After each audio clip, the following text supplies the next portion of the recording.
ইনশাল্লাহ ভাই বাকি নামাজের পরে মসজিদে মানে কিনের কথা হইব।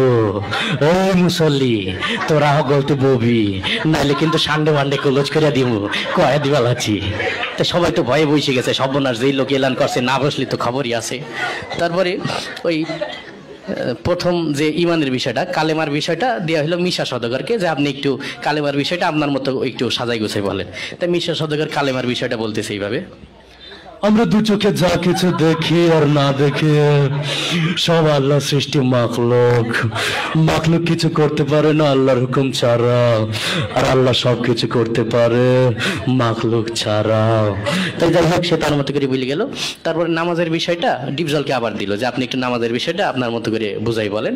তা ডিপজল নামাজের বয়ানটা করতেছে এইভাবে: ওই আল্লাহ রাসূল যেমতে যেমতে নামাজ পড়ছে আর সাহাবী শিখাইছে অমতেই নামাজ পড়তে হইব। বোঝো নাই মাসলাডা দুধু খা, ওই মরসাব নামাজ শিখাই দিবি। যাই হোক, সে তার মতো করে বললো। তারপরে জিকিরের বিষয়টা দিয়ে হলো কাবিলাকে, যে আপনি একটু আপনার মতো করে কি জিকিরের বিষয়টা একটু বুঝাই বলেন। তাই কাবিলা জিকিরের বয়ান করতেছে এইভাবে: ওর হালতে মাওলা পাকে জিকির তোমার দিলের ভিতরে টাস টাস দিয়ে বাজতে থাকবে। জিকির হইলে যদি তুমি কবরের ভিতরে হান্দাইতে পারো তাইলে তো বাইসেই গেলা, আর জিকির না হইলে কবরে হান্দাইলে ফেরেশতারা তোমার 14 শিকের ভিতরে হান্দাই দেবে। যাই হোক, সে তার মতো করে বলে গেল। তারপরে একরামুল মুসলিমিন, মুসলমান পরস্পর হৃদ্যতা ভালোবাসা, এটা দিয়ে হইলো নায়ক ওমর সানিকে। তো ওমর সানি তার মতো করে বুঝাই বলতেছে এইভাবে: একজন মুসলমান আরেকজন মুসলমানের দুঃখ কষ্ট ভাগাভাগি করে দেওয়ার নাম একরামুল মুসলিমিন। চৌধুরী সাহেব, আমরা গরিব হতে পারি, আপনার মতো বদদিন নই। আমি গত মাসেও 3 তিল্লা দিয়েছি। যাই হোক, সে তার মতো করে বললো।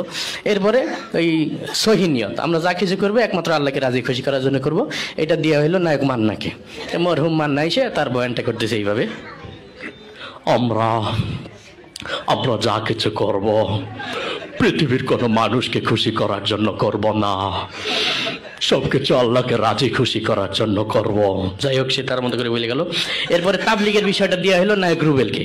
তাই নায়ক রুবেল তার মতো করে বলতেছে এইভাবে: আল্লাহর দিয়া জান, আল্লাহর দিয়া মাল, আল্লাহর দিয়া সময় নিয়ে আল্লাহ রাস্তায় বের হয়ে আল্লাহর দিয়া জান মাল সময় সঠিক মূল্যায়ন করতে হবে।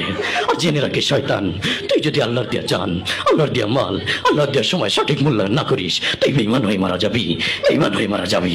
এই ছিল আর কি বিষয়টা। এর মধ্যে কি সমালোচনার কিছু আছে? এটাই, যে জবানে তারা অশ্লীল কথা বলে ওই জবানে আমি আরো দিনের কথা বাইর করলাম, এটা আরো পজিটিভ দিক না। তো এটাই আর কি, একটু বিনোদন হইলো। সাথে আমরা যাদের কণ্ঠ থেকে অশ্লীল ডায়লগ শুনে অভ্যস্ত, তাদের কণ্ঠ থেকে আমরা একটু সুস্থ মানে দিনের কিছু কথা শুনলাম। এটাই। সবাইকে অনেক অনেক ধন্যবাদ।